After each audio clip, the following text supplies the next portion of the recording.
주구나 주의 것이라 살아 주구나 주의 것이라 살아 주구나 주의 것이라 주의 것이라 사나 주구나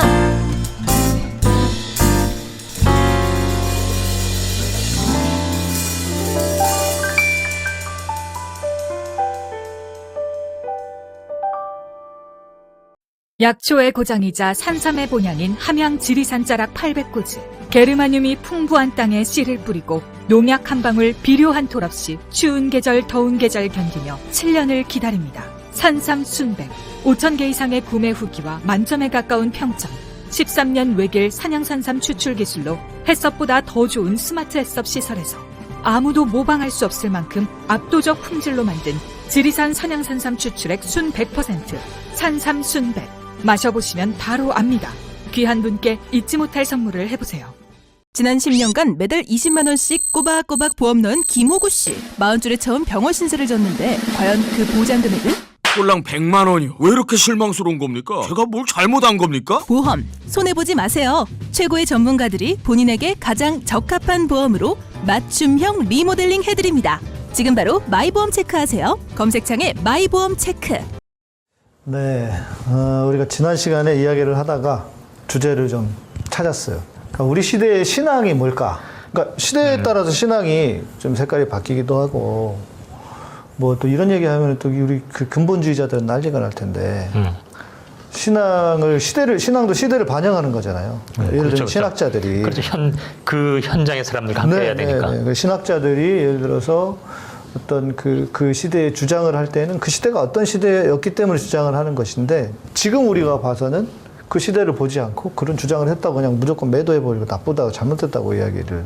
특히 우리 저 같은 총신대 출신들은 웬만한 신학자들 다 그냥 그 교수들이 다 비판하기 때문에 그런 걸 이제 저는 많이 보았는데, 그런 차원에서 우리 시대의 신앙은 무엇일까 좀 고민을 진짜 많이 해봐야 될 것 같아요. 저는 근데 자꾸 우리 양희삼 목사님께서 우리 충신 하면서 이렇게 비하하는데 저는 좀 기분이 이렇게 유쾌하진 않아요. 왜냐면 충신이 이렇게 훌륭한 목사 나왔잖아. 근데 그걸 자꾸 우리 충신 하면 이 방송 보는 충신 출신 목사님들이나 또 그 교단의 많은 성도들 중에 훌륭한 분이 분명히 있을 거거든요. 근데 우리가 양희삼 목사님을 모델로 삼아 희망의 지표로 삼아 가는데 자꾸 목사님을 절해버리면 좀 기운이 떨어지실 것 같아요. 아니 현실이라 할 말이 없네. 그게 현실이에요, 현실. 그리고 자기들도 알아. 근데 전쟁 중에도 꽃은 피고 전쟁할 때도 생일 파티도 하듯이 분명히 우리 개신교에도 불교에도 카톨릭에도 희망의 씨앗은 있을 거거든요. 그런 얘기 하면 어떨까 싶은데. 좋죠. 있죠. 없지는 않죠. 어느 집단이건 100% 나쁘고 100% 뭐 좋고 이런 집단은 없잖아요. 아무리 문제가 있어도 그 안에는 또 항상 좋은 분들도 있고 뭐 또 나쁜 분들도 있고. 네, 그런 면에서 우리가 이제 여러 가지 정말 현실 속에 안타깝기 때문에 여러 문제도 얘기했지만 또 분명히 긍정적인 것도 있을 거예요. 그죠? 근데 이제 각 종교가 뭘 잘못했냐 하면 너무 많아가지고 서로 싸우고 금메달 갖고 다투는데 뭘 자랑할 게 있고 희망이 뭐냐 하니까 또 막상 떠오르는 게 별로 없어 별로. 아이 뭐 이거 웃을 일이 아닌데. 그렇죠. 뭐 최소한 현 교황님이 정말 멋지게 그래도 변화시키고 있고 뭐 그런 것 같아요. 지금 카톨릭은 정말 훌륭한 교황님을 맞이해서 막 희망의 기운이 있었거든요. 근데 그 희망의 기운이 이제는 예외적인 그런 기대에서 이제는 또 평상적인 일이 되니까 약간 그 기대가 식은 것 같기도 하고 이 기대를 제도화하는데 조금 기대만큼 잘 안 되는 것 같기도 하고 특히 우리 한국 카톨릭은 많이 이렇게 좀 이렇게 추락하는 것 같은 기운이 있어서 좀 울적하긴 합니다, 사실. 근데 저는 우리 개신교나 불교에서 희망의 좀 씨앗을 좀 보고 싶은데. 그래도 지금 그 교황님은 지금 이 순간의 진행형이잖아요. 그렇죠. 사실 제가 보기엔 이 불교에서 지금 말씀하신 맥락에서 그런 존경스러운 분이 누가 있을까 생각해 보면 지금 시점에선 굳이 말한다면 이런 사회의 문제를 현실의 문제를 나름 풀어가려고 하는 달라이라마 정도인데 그런 것보다는 저는 뭐 스님으로는 또 얼마 전에 돌아가신 틱난 스님도 있습니다만 차라리 일반인으로 제 개인적으로 존경하는 분은 인도에 암베드카르라는 분이 있습니다. 암베드카르라는 사람은 그 불가촉 천민 출신이에요. 오, 네. 그런데 세상에. 법무부 장관을 했습니다. 에이? 진짜로요? 네. 그리고 그것도 시대가 간디 시대였어요. 와, 그게 가능할까? 그런 네. 근데 이분이 사실 우리는 간디가 너무 이렇게 포장돼 있지만 그건 이제 대영 제국과 나름대로 이렇게 대치하고 폭력하니까 확 세계적인 주목을 얻었지만 이 암베르카르는 인도 내에서도 간디가 그런 대외적인 부분을 이제 인도의 문제를 해결했다면 이분은 카스트 제도라든지 노동 문제라든지 이런 소외된 계층의 문제를 풀어간 대표적인 위인으로 인도 내에서는 존경받고 있는데요. 이분은 불가촉 청민으로서 본인이 이건 분명히 좀 자기가 몸으로 직접 겪으니까 심지어 법무부 장관인데도 의회나 이런 데서 물을 같이 못 마셨거든요. 그 당시. 다 그냥 이 사람이 마신 건 저기 나가서야 되고 막 이랬었어요. 근데 간디는 철저하게 힌두교의 카스트 제도를 옹호했습니다. 사람들은 뭐 착각하지만. 그리고 이 국내 문제에 대해서는 일절 불평등에 대해서는 별로 거론을 안 했어요. 그러다 보니까 이제 국제적으로 뭐 당연히 간디가 지명되지만, 근데 그 당시 암베르카르는 간디한테 그럽니다. 아니, 당신이 정말 이런 인권이나 이런 이 권력에 대해서 얘기한다면 이 국내의 이런 불평등에 대해서 왜 얘기를 안 하냐? 그러면서 본인이 아예 힌두교에서부터 이 불교로 개종을 합니다. 불교는 그런 카스트 제도를 2500년부터 부정을 했었으니까요. 그러니까 이 기본적인 차이는 이 종교가 뭐 이래, 뭐 우린 이래야 돼 이런 거보다는 직접 행동을 해서 이 불교 운동을 크게 일으켜요. 그래서 불가촉 청민들이 그 전까지는 길들여져 살던 사람들이 카스트 제도라는 게 굉장히 완고하잖아요. 지금도 나름대로 관습으로 그렇죠. 자리 잡고 있는데. 어마어마하죠. 네, 그러니까 이게 뭐 간디 2차 대전 뭐 이런 시절 때니까 벌써 뭐 한 50년, 100년 가까이 된 그 사이 지난 전 그런 문화 분위기 속에서도 이 불가촉민들이 대대적으로 이제 불교로 전환을 합니다. 저는 이런 사람들을 보면서 자기가 믿는 종교적 가치 그리고 그것이 자기가 체화된 사람들이 어떻게 살아야 되냐를 보여준 것 같아요. 이 사람도 불가촉 청민으로서 어쨌든 법무부 장관까지 해서 인도의 헌법의 아버지라고도 불리는 사람이거든요. 그런데도 그런 기득권에 본인이 안주하려면 안주할 수 있어요.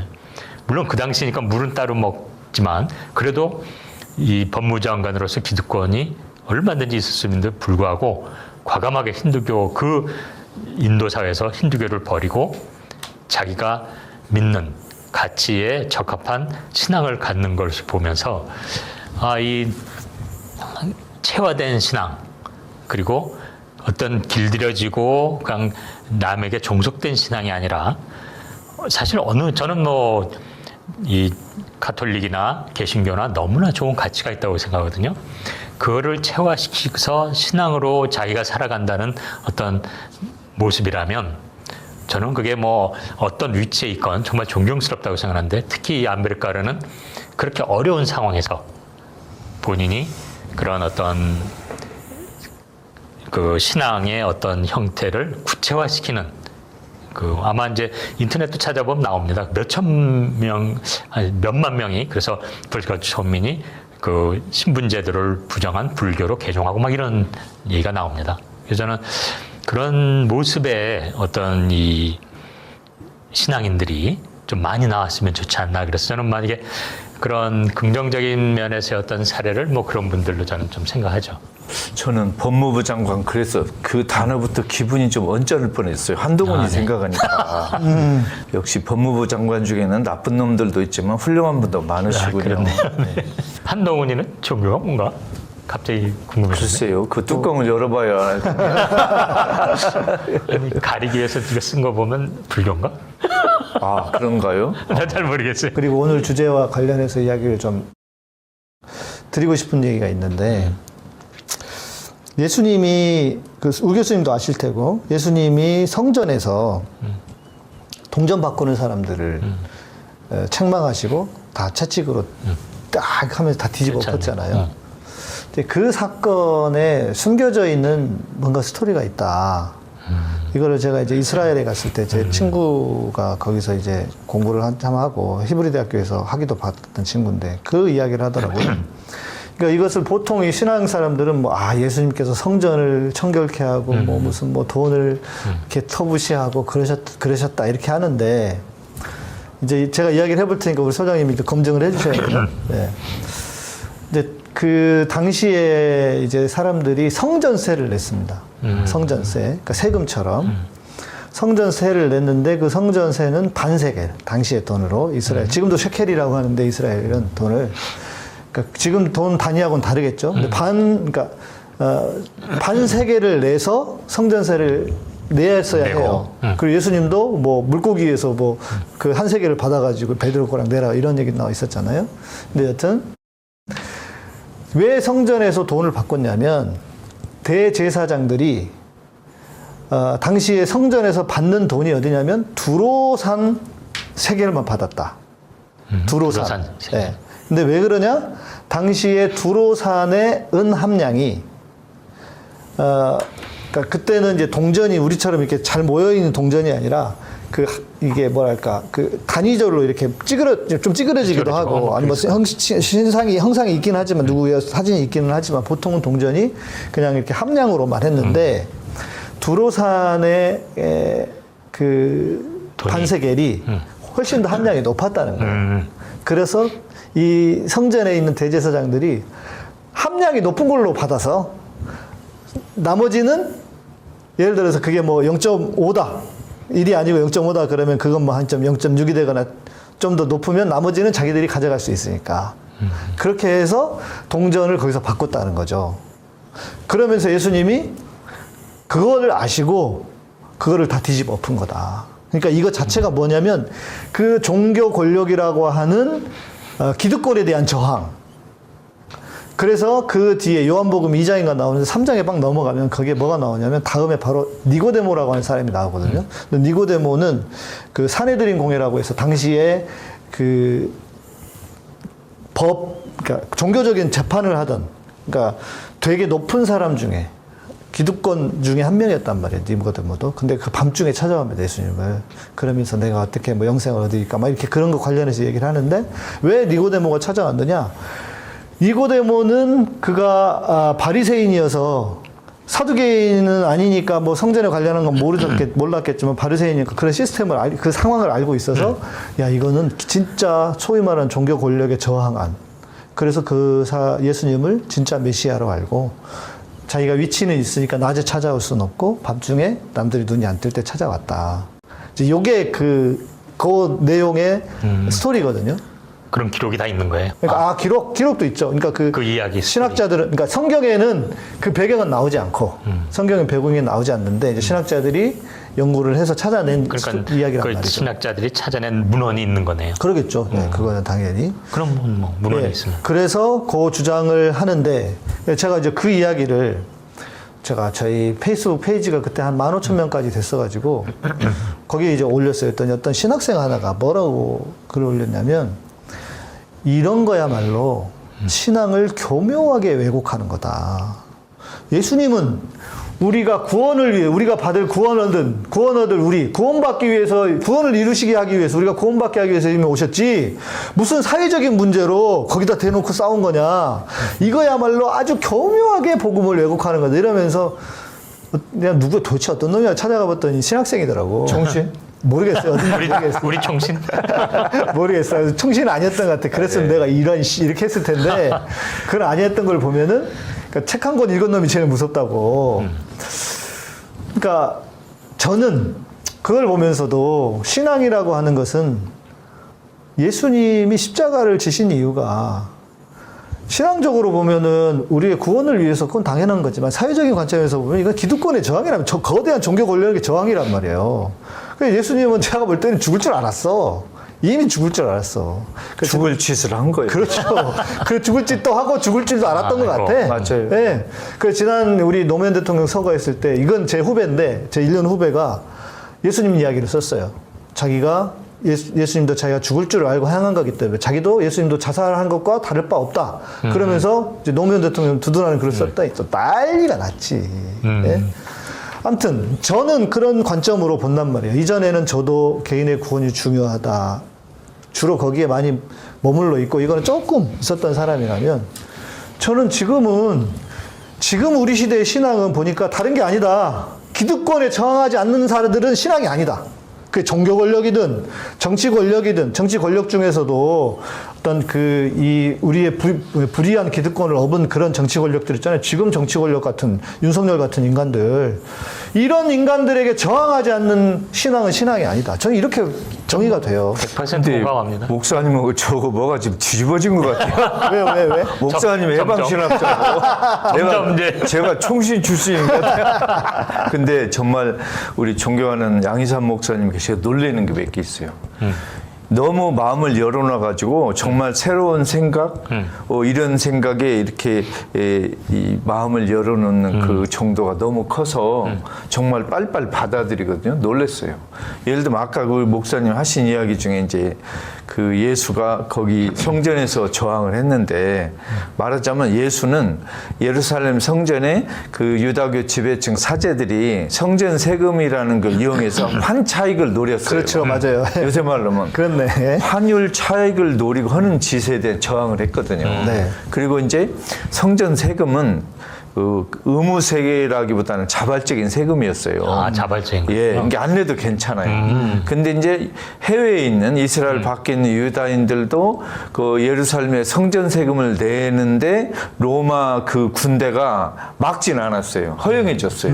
이게 사실 이스라엘 밖에 유다인들이 이스라엘 안에 있는 예루살렘 성전으로 그 세금을 주는 것은 요새 말로 국부 유출이에요. 그러네요. 이게 자금을 외국으로 빼돌린 그렇네. 거거든요. 근데 그건 허용해 줬어요. 종교적인 문제이기 때문에. 예. 예. 그런데 이제 예수는 이 환차익을 노리는 유다교 사제들의 그 나쁜 짓에 대해서 혼을 낸 거죠. 이제 그 분명히 이건 정치적인 메시지가 있죠, 당연히. 그래서 우리 목사님께서는 기득권에 저항하는 것이 이제 우리 시대의 믿음이다 그랬는데 정말 100% 타당한 얘기고 제가 쓰는 언어로 좀 표현하고 바꾼다면 기득권의 저항은 곧 악마의 세력과 싸우는 거다 이렇게 그렇죠. 표현하고 싶어요. 네. 근데 이걸 우리 그리스도교의 종교적 용어로 말하면 십자가라는 뜻 같아요. 그러니까 우리 보통 언어 습관에 동전의 양면이다 이런 말 많이 하잖아요. 네. 응? 예를 들면 우희정 교수님과 사모님은 동전의 양면이다.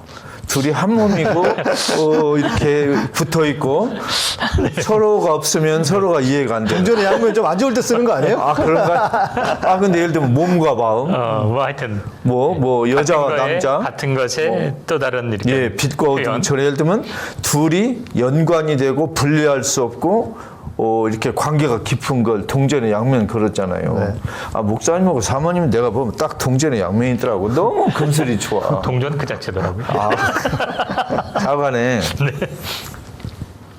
근데 예수의 그 일생을 보면 동전의 양면이 뭐냐면 한쪽은 하느님 나라, 한쪽은 십자가예요.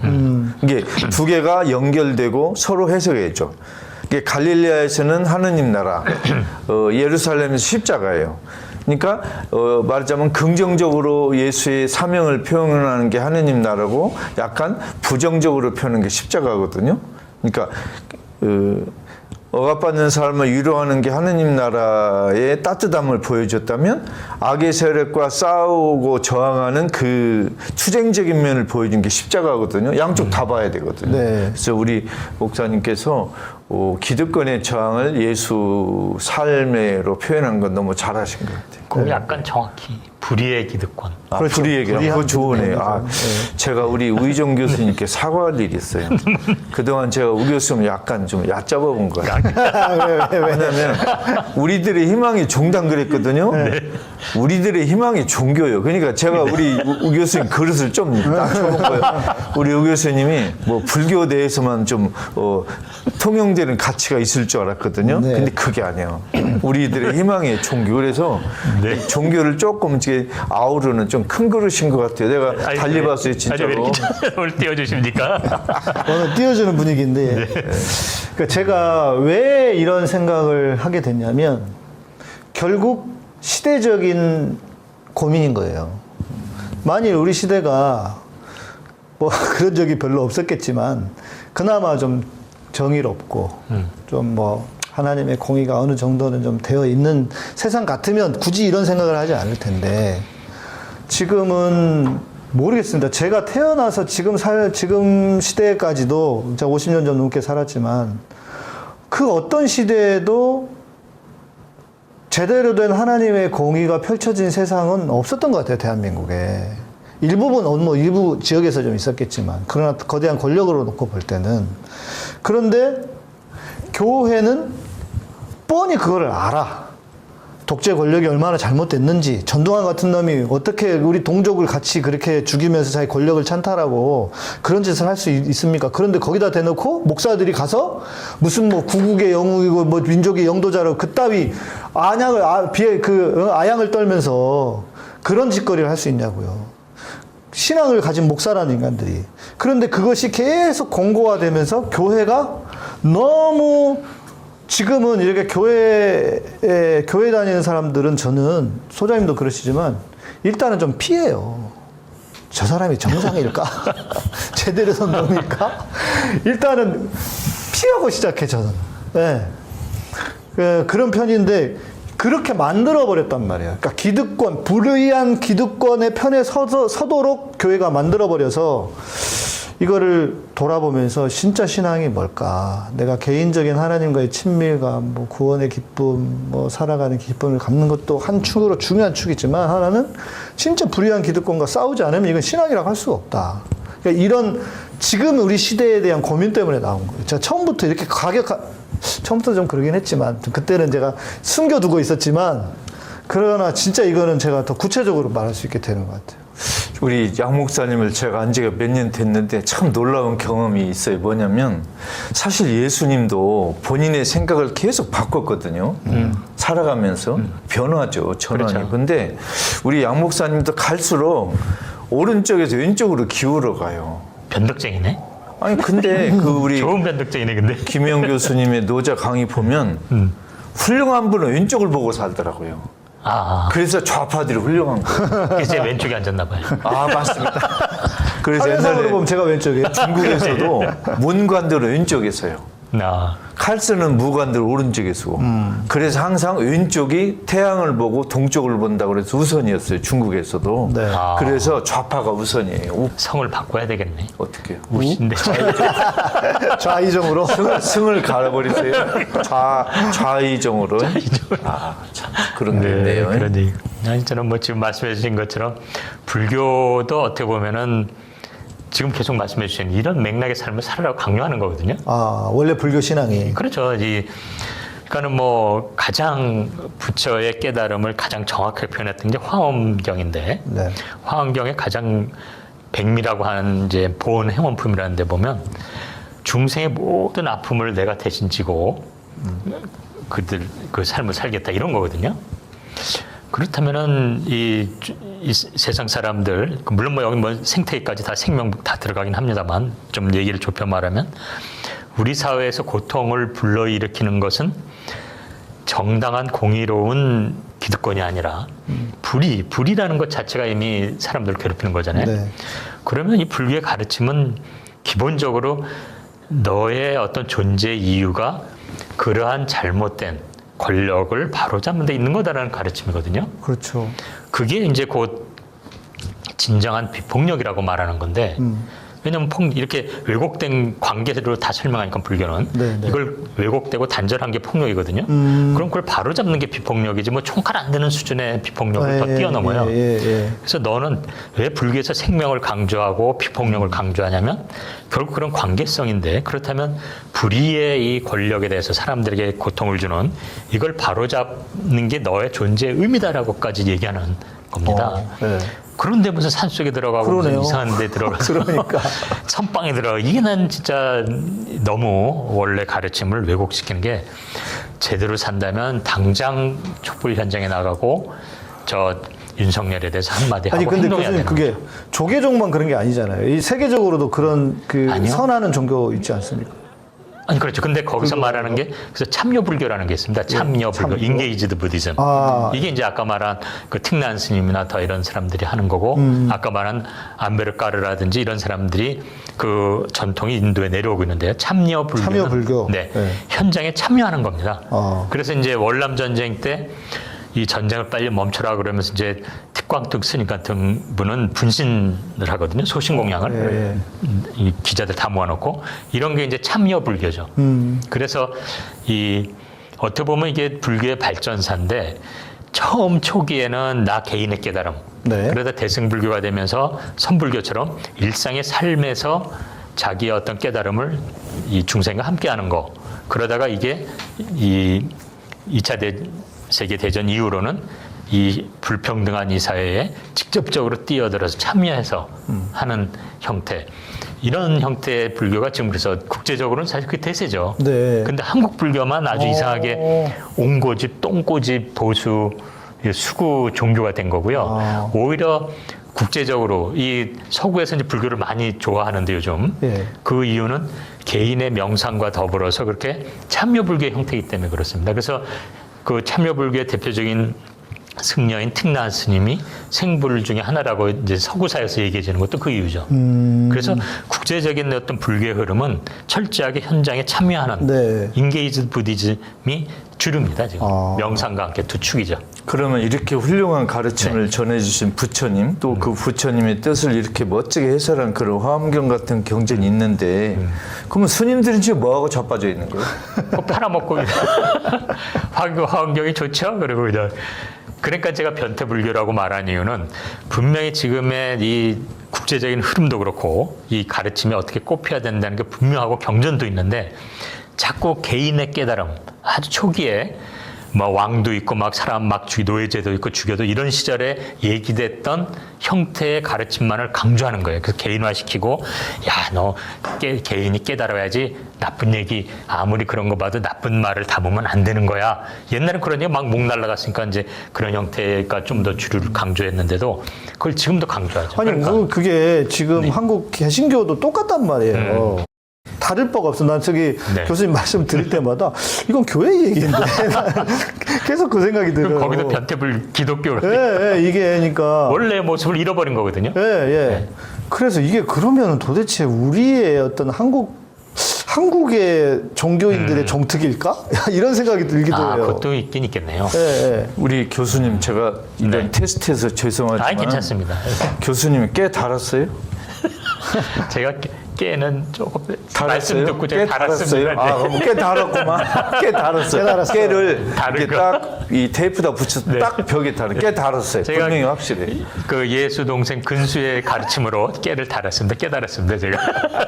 근데 저는 우리 아까 목사님께서 말씀하셨듯이 예수를 믿는 사람 만나면 옛날에 반가웠어요. 근데 지금은 걱정이 돼요. 근데 요새는 제가 스님들 만나잖아요. 그러면 반가운 게 아니고 이 양반이 부처님을 제대로 알았을까 이제 걱정이 되는 거예요. 이제. 저는 이제 누가 이제 어디 교회 다닌다 그러고 그러면 전 또 목사를 알고 이제 이야기하는 경우들이 있어요. 그러면 괜히 불편해요. 불안해. 왜냐하면 교회 다니는 사람 대부분은 다 보수, 수구 그런 교회에 다니는 사람들이 많은데 내 실체를 알면 저 사람이 얼마나 그럴까 싶어서 이런 말을 하겠지. 사람은 좋았던 것 같은데 이상한데 이럴 거 나중에 그럴 거 아니겠어요? 그런 말을 그래서 좀 불편한 것도 있고 지금 이제 교수님 말씀하시니까 한국의 이제 제일 큰 교단이 이제 장로교잖아요. 물론 이제 한국의 장로교와 미국의 침례교가 좀 성격이 비슷합니다. 종교적인 색깔도 비슷하고 신앙적인 색깔도 비슷한 편이긴 한데, 그러나 미국의 장로교, 실제로 미국의 장로교는 한국하고는 너무 달라요. 그러니까 다르다는 게 뭐냐면 교세가 1%? 많아봤자 1.5%? 이거밖에 안 된다는 거더라고요. 그러니까 미국은 좀 달라, 우리랑. 예, 그건 사실은. 물론 복음주의라고 하는 깃들은 뭐 영향을 준 건 맞지만, 이번에 우리 그 김태용 소장님이 책을 쓰셨더라고요. 아, 예. 그 중에 이제 종교. 우리에게는, 우리 민족에게는 우리가 있단가? 근데 교수님이, 김태용 소장님이 하시는 말씀은 뭐냐면, 한국 사람들이 종교적이지 않다는 거야, 별로. 종교성이 별로 없다. 그래서 나는 종교성이 많은 것 같은데 했더니 뭐냐면, 우리가 강하지, 우리라는 개념이 강하지, 그러니까 우리라고 하는 개념이 워낙 강해서 종교를 대치했다. 그래서 지금 아까 말씀드린 우리 무슨 어떤 이 종교가, 한국의 종교가 기독교든 개신교든 불교든 왜 그럴까 생각해 보니까, 우리라고 하는 게 이미 종교화 돼 있어서 뭔가 이렇게 자신들의 뭔가를 추구하는 거, 뭐 이런 걸로 그치고 있는 게 아닌가, 이런 생각이. 그것도 일리는 있네요. 근데 한편 그렇게만 보기에는 거꾸로 그렇다면은 이 종교 간의 갈등이 굉장히 심할 텐데 또 그렇진 네. 않거든요, 우리가. 예. 그렇기 때문에 이제 그런 측면은 분명히 있지만 그것만이라기보다는 왜냐면 그것만이라면 서로 우리 종교가 최고야 막 싸울 텐데 또 네. 그렇지 않은 건 저는 오히려 이런 성향이 이렇게 더 두드러지게 나타난 건 이 짧은 시간 내에 이 사실 어떻게 보면 일제 이 제국주의에 이제 핍박받고 있는 상황에서 그 전까지는 이제 봉건주의 뭐 왕조였잖아요. 네. 그리고 곧 또 전쟁을 겪고 그러면서 그 혼돈 속에 또 외세 속에서 특정 종교가 이제 기득권으로 자리 잡고 그 와중에 또 군사 독재 시절을 겪고 네. 그리고 극히 짧은 시간에 또 경제 성장을 이루면서 이 어떤 종교를 어떤 그런 본인의 이해에 직접적 영향을 주는 어떤 집단. 그러니까 이제 기독교 사실 우리 사회 주류 많은 사람들이 기독교고 서울대도 그래요. 기독교 교수에 그럼 무지 몰려 있어요. 서로 막 해주고 그래서 그런 역사적 배경이 더욱 지금 우리 사회의 종교의 어떤 본질보다는 이렇게 사회적인 어떤 연결고리, 뭐 기득권의 연결고리 이런 식으로 더 발현되는 게 아닌가 이런 생각을 해봤습니다. 저는. 우리 가끔 신문에 보면 어느 나라 여권이 제일로 힘이 센가? 어느 나라 여권을 갖고 있으면 몇 나라에 이렇게 자유롭게 왕래할 수 있는가? 이런 이 기사가 좀 나오잖아요. 저 생각에는 우리 한국인들은 종교를 좋은 여권을 몇 개를 갖고 있느냐. 그러니까 예를 들면 뭐 개신교라는 여권 하나, 불교라는 여권 하나, 그리고 여권을 두어 개 갖고 있으면 편하잖아요. 그리고 요새는 종교를 그냥 생명보험의 하나로 드는 것 같아요. 내가 예수 쪽으로도 한번 줄을 대고 또 부처님 쪽으로 줄을 대고 마치 선거 때 여당, 야당 후보에 다 돈 갖다 주는 그 유지들처럼 이제 종교를 보험의 일종으로 하니까 종교 간의 갈등을 이렇게 할 필요가 없이 그냥 종교를 아예 두세 개 택할 수도 있고 마음으로는 제가 교회나 성당 절에 간다 하더라도 실제로는 여러 군데 발을 걸치고 있는 분이 많은 것 같아요. 아니 근데 지금 이야기의 포인트는 왜 종교를 그런 어떤 본인의 삶의 변화와 어떤 공공선을 위한 형태로 가르침대로 가지 않고 이렇게 개인의 어떤 형태로 되냐는 얘기니까 그렇죠. 제가 보기엔 그게 그런 우리라는 개념 플러스 그런 어떤 역사적 배경이 있다 보니까 이 사람들이 자신의 어떤 종교를 개인의 어떤 지점으로 계속 접근하고 그런 문화가 아예 안착된 게 아닌가. 그렇죠. 이게 부처나 예수의 가르침이나 삶을 알기보다는 내가 절이나 교회 성당을 가면 나에게 사회적으로 어떤 유리한 점이 있는가를 먼저 노리는 것 같아요. 아니 김태형 선생님 모셔다가 한번 요거에 한번 모시죠. 좋을 것 같아요. 좋을 것 같아요. 그다음에 천공 언제 와요? 아니 내가 꼭 섭외를 하려 했는데 왜 여기 안 하는 그건 우리 교수님이 제일 힘이 세니까 아니 천공은 그 예수 동생이 더 세지 어떻게 천공은 아니 천공은 천인 공로 그거잖아요. 천인 공로할 놈들을 약자하고 자승은 자승자박의 약자하듯이. 그러니까 역시 천공을 우리 섭외해 봅시다 진짜 정말. 우리 이제 그런 차원에서 이제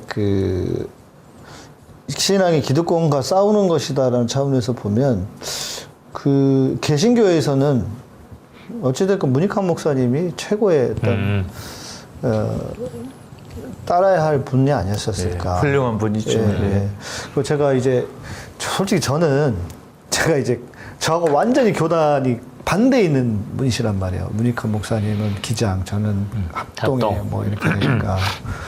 그러니까 이제 제가 어렸을 때 자랄 때는 그분은 뭐 북한을 가시는 분이긴 한데 왜 저렇게 무리해서 북한까지 가실까 하는 거 생각하나. 그리고 우리 쪽에서는 신학적으로 좀 너무 좀 문제가 치우쳤다. 있는 분. 네. 그러니까 너무 진보적이고 이러니까 그런 분. 제가 이제 비난을 하진 않았어요. 그런데 저는 실은 문익환 목사님 뵌 적도 없고 나이대도 워낙 차이 나니까요. 근데 좋은 분이시긴 한데 내가 가까이 이렇게 공감하기는 어려운. 네, 가면 이렇게 뭔가 안 될 것 같은 그런 분. 내가 가지고 있는 어떤 교단의 성격상. 근데 지금은 이제 생각이 많이 바뀌었어요. 그리고 이제 제가 방송을 하면서 이제 기장 측의 목사님들하고도 만나고 하는데 그 얘기를 하더라고요. 실제로 문익환 목사님이 엄청난 신학자셨잖아요. 성경을 번역하셨습니다. 그렇죠. 구약 성서. 네, 구약. 그러니까 어마어마하신 분이 성경을 번역했다고 하는 거는 성경 번역에 참여하셨고 그리고 이분들의 영성이 그러니까 문익환 목사님이나 뭐 같이 하셨던 이분들의 영성이 우리는 무슨 뭐 사회운동하고 하면은 맨날 그것만 막 이렇게 막 데모만 하고 그럴 것 같은데 그러지 않으셨다는 거예요. 이분들의 깊은 어떤 하나님 주님과의 그 깊은 영성이 있으셨다. 그 얘기를 그 기장에 속한 목사님 저한테 해주시더라고요. 그래서 제가 우리가 진짜 오해하고 있었구나. 이런 어른들에 대해서. 우리는 맨날 막 그렇게 막 싸우고 투쟁하고 이런 분들만 봤는데. 사실 저는 문익환, 문동환 목사님이나 우리 카톨릭의 문정현, 문규현 신부를 왜 이렇게 문시중 인물이 많지? 그렇네. 그러네. 근데 이 문정현, 문규현 신부도 그렇고 우리 문익환, 문동환 목사도 그러지만 이렇게 사회운동에 적극 참여하는 이분들이 개인적으로 본인과 하나님과의 그 긴밀한 관계를 굉장히 깊이 생각하고 체화되신 분 같아요. 예, 그러니까요. 예를 들면 저는 우리 최근에 목사님 중에 조원정 목사님, 또 우리 김민웅 목사님, 또 우리 여기 이 자리에 없지만 양희삼 목사님 이런 훌륭한 분들이 있거든요. 근데 네. 그분들을 보면 사회운동, 민주화운동에 가담했지만 개인적으로 그 깊은 신앙심이 있다고 생각해요. 옆에서 보면. 근데 그런 거에서 이렇게 사회운동하는 그 바탕이 아주 이렇게 내면화되어 있다. 굉장히 좋게 보고 있습니다. 그렇죠. 그렇게 종교인이 사회활동하는 거가 아까도 말했지만 종교의 가르침 자체가 사회적인 어떤 맥락에서 펼쳐져야 된다면 종교적인 어떤 이런 걸 가지고 있다는 건 정말 큰 힘이 된다고 저는 생각해요. 그래서 아무리 역경이 있더라도 그런 어떤 사회활동이 종교적인 어떤 그 신앙에 근본된 사람은 막을 수가 없습니다. 제가 보기에. 우리 우 교수님도 부처님과 이렇게 인격적인 관계, 이렇게 일심동체인 관계가 남다르신 것 같아요. 네. 아니, 그래서 사람들이 저한테 뭐 교수인데 왜 사회활동하냐 그러면 난 그냥 내 어떤 종교의 이 가르침의 그 연장선상에서 하는 것 뿐이다라고 얘기를 하는데 뭐 그렇게 바라보는 사람은 그렇게 뭐 달리 볼 수도 있지만 최소한 그거는 분명한 것 같아요. 종교적인 어떤 가르침을 구현하는 형태로 사람마다 뭐 다 다르겠지만 또 활동 영역도 그런 게 있을 때 가장 안정되게 갈 수 있는 게 아닌가. 그리고 오히려 단순한 어떤 그런 불의의 기득권에 대해서 그 행위에 대해서 우리가 철저하게 문제 제기를 하지만 동시에 인간에 대한 애정이 종교적인 가르침의 기본이라고 저는 생각하거든요. 그럼요. 그랬을 적에 그러한 어떤 무슨 사회 현상이 벌어져도 그 관점에서 바라보면 분명히 보이잖아요. 이게 이건 불이다, 이건 잘못됐다, 이건 뭐하다. 그러면 자연스럽게 현장에 나갈 수 있기 때문에 저는 진짜 지금 말씀해 주신 것처럼 그러한 이 소위 전문 종교인이면서도 현장에 나가시는 분들이야말로 그 종교의 가르침을 체화하고 본인의 실제 삶의 현장에서도 구현할 수 있는 분들이기 때문에 사회적인 활동을 할 수 있다. 저는 개인적으로는 좀 그렇게 생각하는 입장입니다. 저는 이제 그동안에는 다른 분이 뭐 해주기를 바라는 면이 있었어요. 예를 들면 추기경 주교들은 이거 해야 되지 않겠느냐. 대형교회 목사들은 적어도 뭐 이런 면에서 회개해야 되지 않겠느냐. 뭐 불교의 뭐 저기 본사 주지 스님들 같으면 이 정도는 해야 되지 않게 이렇게 뭘 남에게 바라는 게 좀 있었는데 요즘은 제가 이런 생각을 해요. 그건 그렇고 그분들이 각자 뭐 어떻게 하는 그렇고 그러면 지금 나는 어떻게 할 것인가? 네. 지금 나는 지금 어떻게 할 것인가? 이 질문을 그렇죠. 잊어버리면 안 된다 생각을 하고 김근수인 나는 지금 뭐 해야 되지? 이런 생각을 언제부턴가 놓치지 않게 됐어요. 네. 그거 중요한 것 같아요. 저는 종종 말하는 게 각자의 위치에서 각자가 해야 될 게 무엇인지 그 큰 어떤 방향성과 본인의 종교적 가르침에 따라서 내 위치에서 내가 뭐 할 건가 사람마다 다 다르기 때문에 그 모양새는 다 달라도 그게 제일 중요하다고 저도 생각하고 있어요. 내가 아는 목사 스님 신부에게 내가 바라는 것도 있지만 내가 그거에 아는 관계없이 지금 나 뭐 해야 되지? 예를 들면 내가 촛불 집회 나가야 되지 말아야 되지? 또 후쿠시마 핵 폐기수 방류를 내가 반대해야 돼, 찬성해야 돼, 구경만 해야 돼, 뭐 이런 질문이 있잖아요. 그거에 따라 이제 결단을 내리고 활동. 그게 아주 좋은 얘기가 우리가 이제 불자들은 뭐 중생을 위해 살겠습니다, 막 이런 얘기를 할 때, 저들 주장할 때, 뭐 그거는 그 중생을 보통 많은 사람들이 나는 빠진 중생이라고 생각하는 것 같아요. 그래서 근데 그게 아니다. 우리가 중생에 대한 어떤 마음을 낸다는 건 중생 안에 내가 있다는 거고 그 중생이 뭘 하자고 하는 건 내가 한다는 의미를 전제하는 거지 중생이 우리 함께 이렇게 해야 됩니다만 하는데 나는 빠져 있으면 절대 안 된다. 내가 그 안에 들어있고 나는 뭘 할 건가를 항상 염두에 둬야 된다라는 그것을 좀 강조합니다. 지금 뭐 딱 소장님 말씀드리니까 저는 아주 공감이 되네요. 우리 큰 바위 얼굴이라는 이야기 들었잖아요. 네. 그럼 우리를 구원해줄 구세주, 예언자, 큰 바위 얼굴은 누구지? 우리를 이끌어줄 위인은 어디에 계시지? 이렇게 찾아가는 것도 좋지만 나는 뭐하지 그럼? 지금 나는 뭐하지? 이런 질문을 항상 해야 될 것 그렇죠. 같아요. 큰 바의 얼굴을 보면서 나는 뭘 하지 할 때 큰 바의 얼굴 되는 거니까요. 그렇죠? 아까 이제 이야기 좀 더 제가 하던 이야기를 좀 이어가 보면 그 아무래도 보수적인 쪽에 있는 목사들은 뭐 또 우리 시청자분들은 뭐 다 교회가 똑같다 생각하시겠지만 교단마다 워낙 차이가 있으니까요. 그 기장 측에 속한 성도들 혹은 교회들을 보면서 예를 들면 향림교회라든지 우리들은 좀 이상한 집단처럼 봤어요. 어렸을 때는. 왜냐면 어떤 개인의 신앙이나 이런 건 별로 안 중요하게 보여요. 안 중요하게 강조 안 하는 것 같고 늘 사회적인 이슈나 사회적인 문제 이걸 강조를 한단 말이죠. 그러니까 그 자체가 잘못됐다기보다는 어떤 자신의 어떤 개인의 신앙도 되게 중요한데 그래서 이제 우리가 보면서 좀 이상한 게 교인들이 모이면 술을 마셔요. 교인들끼리. 한국 교회 전통에서는 이건 좀 이상하단 말이에요. 교인들이 술을 마셔. 근데 한국 교회 전통이 몇 년 됐어요?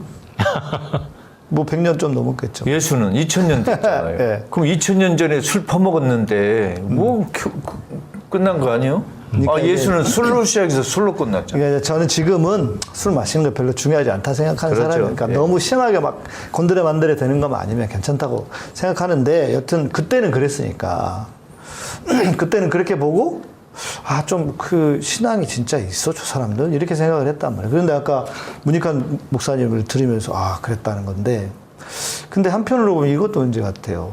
그러니까 우 교수님 말씀해 주셨지만 개인의 신앙과 개인의 고백이 신앙 고백이 하나님이 주신 은혜 주님의 그 가르침을 내가 너무 좋아 내가 너무 감사해 그래서 나는 이거를 주님이 그러잖아요. 내 이웃을 내 몸과 같이 사랑하라. 내가 내 이웃을 내 몸과 같이 사랑하기 위해서 하는 행동. 그러니까 뭐가 바뀌든지 어쩌든지 뭐 모르겠지만 여튼 내 개인의 신앙에 기초했으면 거기서 끝내면 안 된다는 거죠.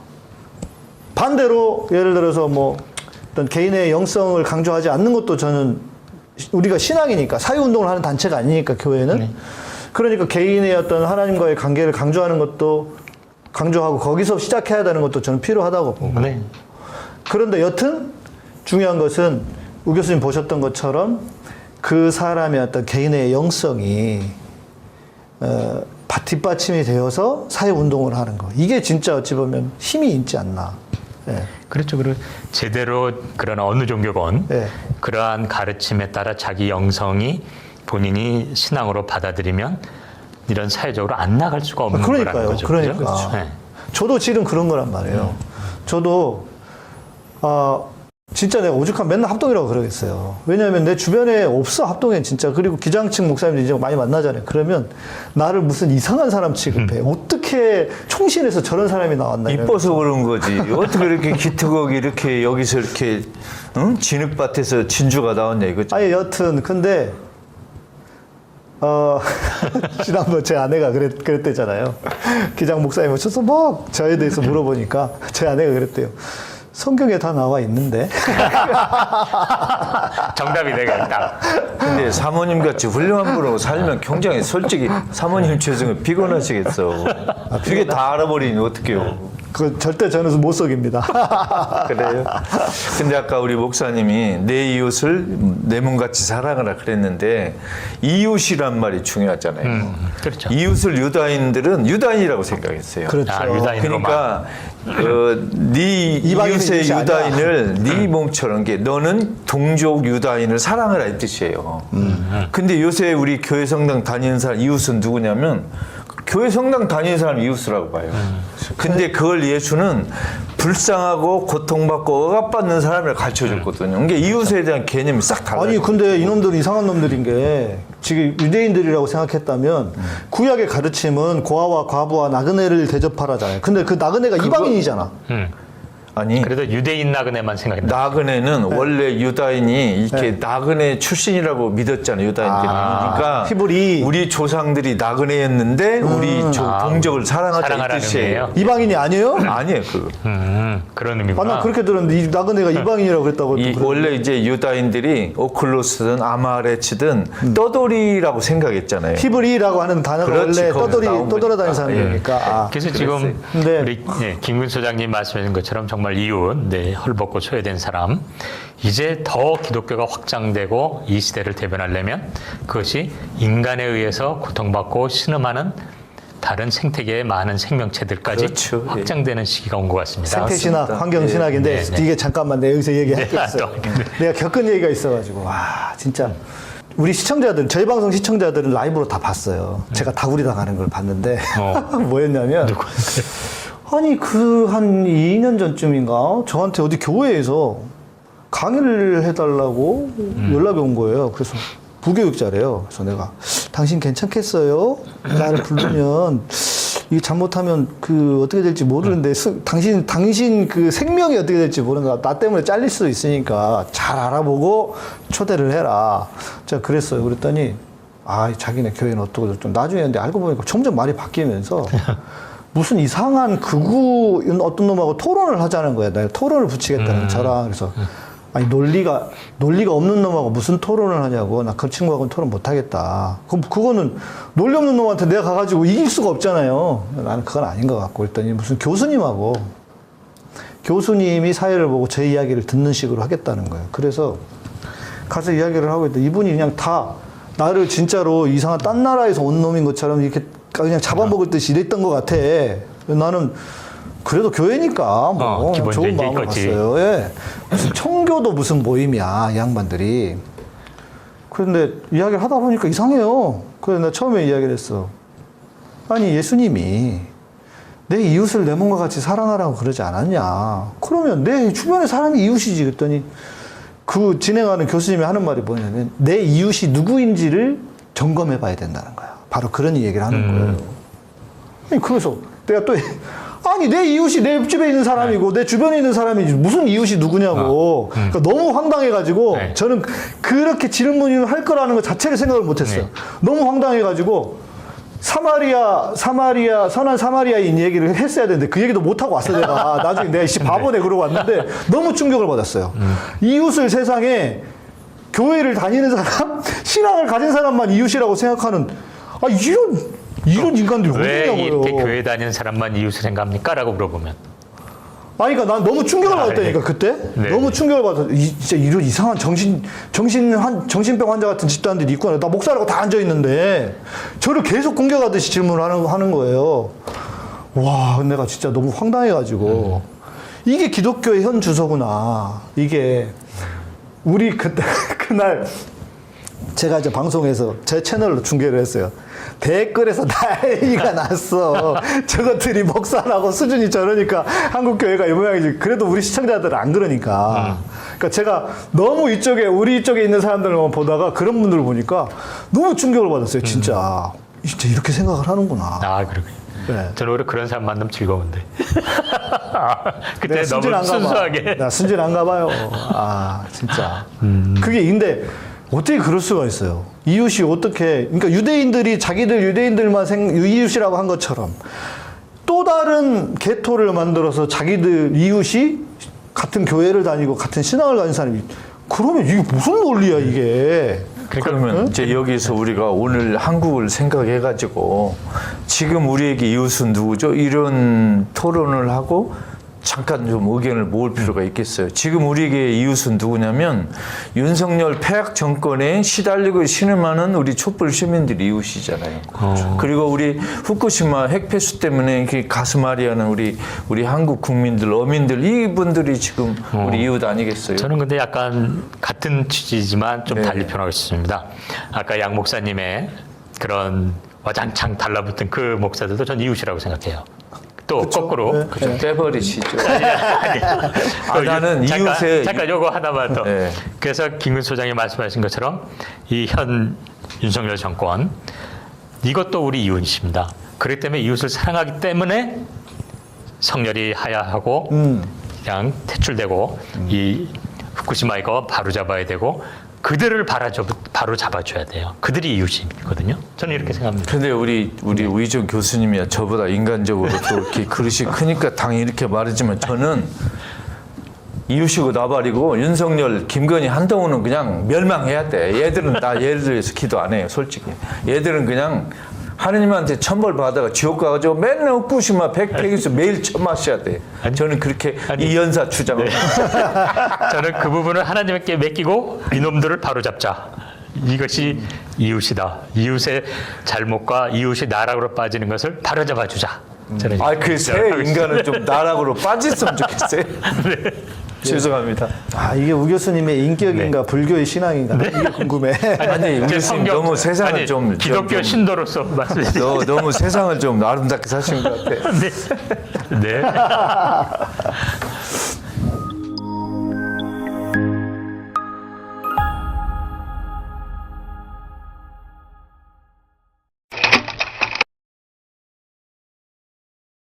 인간을 포함한 모든 생물들은 자연으로부터 많은 것들을 얻습니다. 우리 몸에서 만들어내지 못하는 비타민C도 이러한 자연으로부터 얻어야 합니다. 천연 비타민이란 바로 공장에서 화학적으로 합성하여 만든 것이 아니라 청정 지역에 적합한 환경에서 재배하고 수확한 자연의 유기농 과일 그 자체를 농축한 것입니다. 천연 상태에 살아있는 비타민C에는 루틴, 비오플라보노이드, 팩터 K, 팩터 J, 팩터 P, 타이로시나제, 아스코르브노겐 등이 풍부하게 포함되어 있습니다. 그러나 합성 비타민C는 아스코르브산 단일 물질로만 이루어집니다. 합성은 자연으로부터 얻은 다양한 요소로 이루어진 비타민C를 모방할 수 없습니다. 루틴, 비오플라보노이드, 팩터 K, 팩터 J, 팩터 P, 타이로시나제, 아스코르브노겐 등의 성분이 대량으로 포함된 천연 비타민 C군을 선택해야 합니다. 특히 요즘 같은 상황에서 예방과 면역력 증진에 필요한 올바른 천연 비타민 C를 선택하세요. 캐나다에서 생산하는 인기 상품 천연 비타민 마오에 관한 문의는 웹사이트 superelleotin.com, 전화 1522-6801이나 페이스북 자연건강대학 또는 카카오톡에서 엘레오틴을 검색하시면 됩니다.